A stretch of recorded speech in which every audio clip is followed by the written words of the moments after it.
বর্তমানে যারা ষষ্ঠ শ্রেণীতে আছো তোমাদের চারু পাঠ অর্থাৎ বাংলা প্রথম পত্র বইয়ের মধ্যে যে কত কাল ধরে যে অধ্যায়টা আছে এই অধ্যায়ের মধ্যে বহু নির্বাচনী প্রশ্ন ও সৃজনশীল প্রশ্ন অর্থাৎ যতগুলো প্রশ্ন আছে সবগুলো প্রশ্নের উত্তর দিয়ে দিব। তো দেখো তোমরা তোমাদের বইয়ের মধ্যে যে কত কাল ধরে এই অধ্যায়ের মধ্যে যাও, এই অধ্যায়ের মধ্যে দেখবা এই যে এই 53 পৃষ্ঠার মধ্যে এই যে নিচের দিকে দেখো তোমাদের কতগুলো নমুনা প্রশ্ন আছে। এই যে নমুনা প্রশ্নের মধ্যে প্রথমে দেওয়া আছে হচ্ছে বহু নির্বাচনী প্রশ্ন, তারপরে দেওয়া আছে হচ্ছে সৃজনশীল প্রশ্ন। তো আমি একে একে প্রত্যেকটার উত্তর দিয়ে দিব। তো দেখো প্রথমে বহু নির্বাচনী প্রশ্নের উত্তর দিয়ে দিচ্ছি। প্রাচীনকালে বাঙালির প্রিয় মাছ কি ছিল? এটা হচ্ছে ইলিশ। এককালে বেশিরভাগ লোকজনের কাঁচা বাড়িতে বসবাসের কারণ ছিল অর্থের অভাব। ওকে, এরপরে দেখো তোমরা তোমাদের বইয়ের 54 পৃষ্ঠার মধ্যে যাও, এখানে একটা উদ্দীপক দেওয়া আছে। এই উদ্দীপকটা পড়ে তোমাদের উত্তর দিতে হবে। তো দেখো অধিভুক্ত পড়ে 3 ও 4 নম্বর প্রশ্নের উত্তর দাও। তাহলে নাতি নীলকে যতই দেখেন ততই অবাক হন তার দাদু। বিশ্ববিদ্যালয়ে পড়ুয়া নীলের মাথায় লম্বা ঝাঁকড়া চুল, কখনো ঝুঁটি বাঁধে, আবার কখনো বা কপালের উপর বেঁধে রাখে ঝাঁকড়া চুল। নাতিকে দেখে তিনি মনে অজান্তেই তার সময়ের যুবক বয়সে ফিরে যান। তাহলে এখানে দেখো 3 নম্বরে বলা আছে উদ্ভাবকের নীলের মাধ্যমে প্রাচীন বাঙালির যে দিকটি ফুটে উঠেছে এটা হচ্ছে ফ্যাশন প্রিয়তা। এরপরে দেখো 4 নম্বরে বলা আছে উক্ত দিক অনুযায়ী বাঙালি পুরুষরা, এই যে এখানে উত্তর হবে 1 এবং 3। এই যে মাথার উপর চড়ো চড়ো করে চড়ো করে চুল বাঁধত। তারপরে 3 নম্বরে বলা আছে হাতে সুবর্ণ কুন্তল পরত।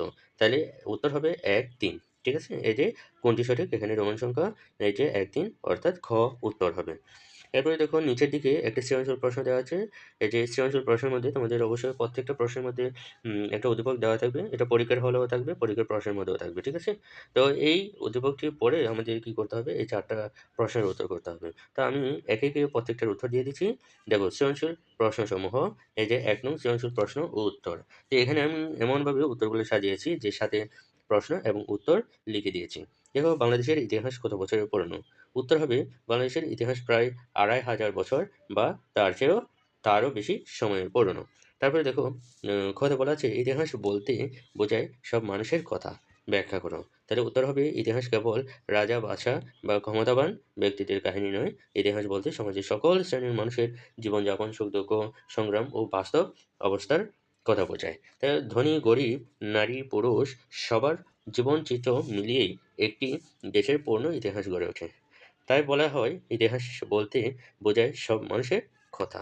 এরপরে গতে বলা আছে দেখো দিপার দেখা গ্রামের লোকজনের পোশাক পরিচ্ছদের সাথে হাজার বছর আগের পূর্বপুরুষদের পোশাকের যে মিল পাওয়া যায় তা বর্ণনা করো। তাহলে উত্তর হবে এই যে দিপা যে গ্রামের মানুষদের পোশাক পরিচ্ছদ দেখেছে তার সঙ্গে হাজার বছর আগের পূর্বপুরুষদের পোশাকের মিল লক্ষ্য করা যায়।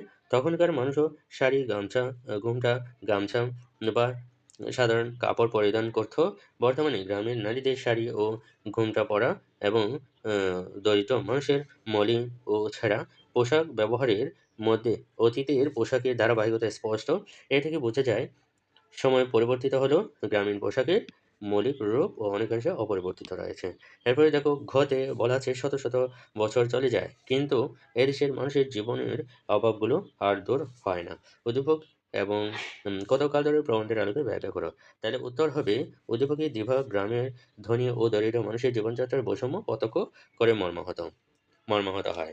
শত শত শত বছর পেরিয়ে গেলেও দরিদ্র মানুষের দুঃখ, অভাব ও বঞ্চনা দূর হয়নি।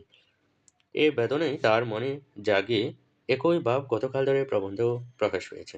প্রবন্ধে দেখানো হয়েছে যুগের পর যুগ ধরে এ দেশের সাধারণ মানুষ দারিদ্র, শোষণ ও কষ্টের মধ্যে জীবনযাপন করে আসছে।